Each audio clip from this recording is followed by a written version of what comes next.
Good morning, friends. Welcome back to the Monday Study Group. The in-person group today sang, "O Master, let me walk with thee." The thought behind that choice was the disciples, who are mostly, in what we have read so far, observers. They have been called by Jesus and responded. In those passages, maybe they were at least one of the main characters along with Jesus. But with regard to the healings and the other mentions of Jesus traveling and teaching, they are observers and they are walking with Jesus. So this hymn, "O Master, let me walk with thee," is a prayer addressed to Jesus as the Master, and it asks that we might walk with him in lowly paths of service, that we might have his strength to bear the strain of toil and the fret of care. We're not free from that. We ask Jesus in this hymn to help us, the slow of heart, to move by some clear, winning word of love, helping wayward feet to stray, perhaps even our own, and to guide us in the homeward way when we think about God as our true home. In the third verse, we ask for patience, to be in closer, dearer company with the one we're walking with, in work that keeps our faith strong, and in trust that triumphs over difficult times. We also ask for hope. That gives us a more positive view of the future, and we certainly may feel the need for that at this time. We also ask, finally, for peace, in peace that only thou canst give. With thee, O Master, let me live. The kind of peace that passes all understanding.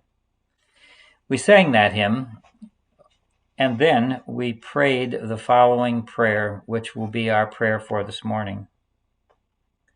Good and gracious God, Holy One in our midst, we give you thanks and praise that when we were still far off, you met us in your Son and brought us home. Dying and living, he declared your love and gave us grace and opened the gate of glory. May we who share Christ's body live his risen life. We who drink his cup bring life to others. We whom the Spirit lights give light to the world. Keep us firm in the hope you have set before us, and so we and all your children shall be free, and the whole earth live to praise your holy name. Amen. Well, we did not get as far today as I thought we might. We did get through the story of Jesus forgiving the man's sins, with the whole crowd gathered around and his friends lowering his body down through the roof of the house. So we got through 2:12. We got no further. We did not get through the call of Levi, which I had sent study questions for. All right, so let's pick up where we left off at verse 35 of chapter 1. The previous day had seen Jesus very busy, occupied, surrounded by people who needed healing, who needed to have demons exorcised, crowded around, lots of people, healing Peter's mother-in-law. And then the night came and the crowds went away and Jesus slept for a while. And in the morning, while it was still very dark, I happened to get up last night at, 2:30. It was very dark. Perhaps he slept longer than that, but he got up while it was still dark and no one else was there, and he went out to a deserted place, a place where no one else was, and there he prayed. Even though Luke gives us many occasions when Jesus went off by himself and prayed, Mark has only 3. This one in the midst of introducing Jesus in his Galilean ministry, and a second one after the feeding of the 5,000 as Jesus was about to embark on his final journey to Jerusalem, and then in the Garden of Gethsemane. Although Jesus prayed many more times than Mark notes, these 3 occasions are key times in the history of Jesus in his life. He felt the need for prayer, for talking to God, for being in the presence of God alone, without the demands of a crowd around him.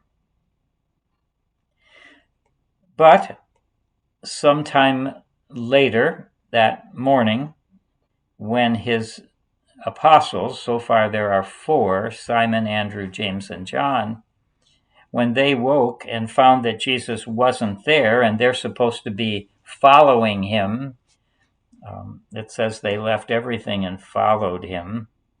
They can't follow him if they don't know where he is. And so they went out to hunt for him outside of Capernaum, outside of town, somewhere out in the meadows and grasslands, and perhaps even then forests, though there are very few forests now in that area. They eventually found him, and they said to him, "Everyone is searching for you." I happen to think that Mark means that in a broader sense than just the disciples saying, all those people you healed last night have brought their relatives and they're looking for you and can't find you. I think Mark means it in a more universal sense. Everyone is seeking you. Everyone is pursuing you. St. Augustine, 400 years later, said that our hearts are restless until they find their rest in you.